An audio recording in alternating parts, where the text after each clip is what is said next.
ایک دفعہ کا ذکر ہے کہ ایک کسان اپنی زندگی سے بہت پریشان تھا۔ اسے لگتا تھا کہ اس کا گھر بہت چھوٹا ہے، کام بہت زیادہ ہے، سکون بالکل بھی نہیں ہے۔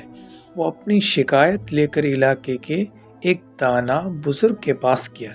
بزرگ نے کسان کی دکھ بھری داستان سنی اور کہا، جیسا میں کہوں ویسا کرو، ایک ہفتے بعد تمہارا مسئلہ حل ہو جائے گا۔ تمہارے پاس جتنی مرغیاں ہیں انہیں گھر کے اندر لے آؤ۔ کسان حیران ہوا لیکن حکم مان لیا۔ اگلے دن وہ دوبارہ آیا اور کہا، حضور زندگی عذاب ہو گئی ہے، گھر میں پہلے ہی جگہ کم تھی، اب مرغیوں نے گند مچا دیا ہے۔ بزرگ نے کہا، اب اپنی بکریوں کو بھی گھر کے اندر لے آؤ۔ اگلے چند دنوں میں بزرگ کے کہنے پر کسان نے اپنی گائے بھی گھر کے اندر کر لی۔ اب کسان کا برا حال تھا، نہ اسے سونے کی جگہ ملتی تھی نہ ہی سانس لینے کی۔ وہ روتا ہوا بزرگ کے پاس گیا اور کہا، میں برباد ہو گیا ہوں، اس سے بہتر تو موت ہے۔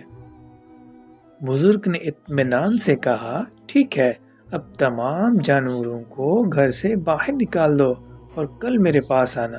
اگلے دن کسان جب بزرگ کے پاس آیا تو اس کے چہرے پر بڑی رونق اور سکون تھا۔ اس نے خوش ہو کر کہا، حضور آپ کا بہت شکریہ، آپ مجھے احساس ہوا کہ میرا گھر کتنا بڑا اور پرسکون ہے، اب وہاں ہم سب آرام سے رہ رہے ہیں۔